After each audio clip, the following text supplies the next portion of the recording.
تعالى اقول لكم النهارده على اسهل والذ طريقه للفانيلا كيك. سهله خالص خالص ومش هتاخد منكم 10 دقايق في العمايل. ممكن تاخدوها بقى جنب الشاي الصبح. يلا بينا على المقادير. هنحتاج 3 بيضات بدرجه حراره الغرفه،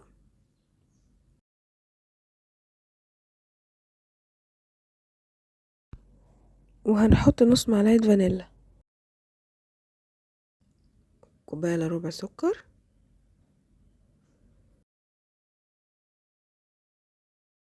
ونص كوبايه زيت.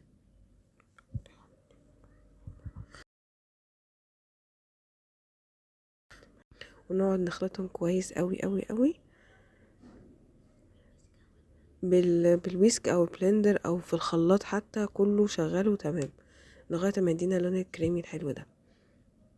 كده هي بتبقى جاهزه ان احنا نزود عليها الدقيق. نحط الدقيق بقى كوبايتين، دول كوبايتين دقيق،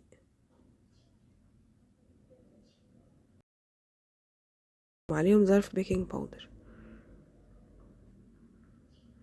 وكوبايه الا ربع لبن دافي، ونقلب كويس قوي لغايه ما يتجانس الخليط كله.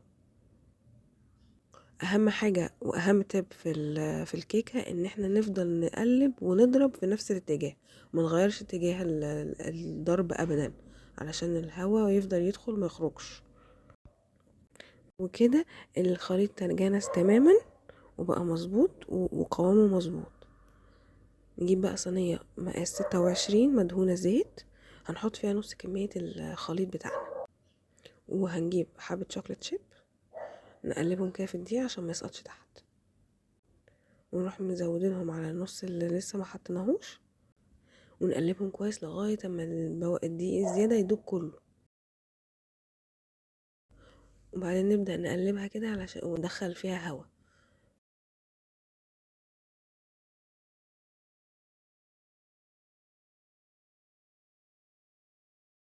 ونزود من فوق شويه شوكليت شيبس زياده عشان الطعم يبقى اكسترا. التسويه بقى وتجهيز الفرن.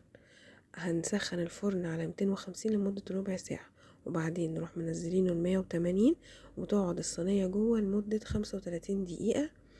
لو الفرن في مروحه، لو الفرن مفيهوش مروحه تقعد 40 دقيقه. وبس كده، بألف هنا وشفا. او تطلع لكم بالشكل الحلو ده زي ما انتم شايفين، هشة وطرية. وشايفين الشوكليت شيبس في نص الكيك ازاي ما سقطتش تحت ولا حاجة، مظبوطة. جربوا التip دي اللي قلتلكوا عليها وهتعجبكم جدا، مش هتبطلوا تعملوها خالص. ما تنسوش بقى تجربوها وتقولوا لي رأيكم فيها ايه في الكومنتس، واعملوا سيف للفيديو وسبسكرايب للشانل.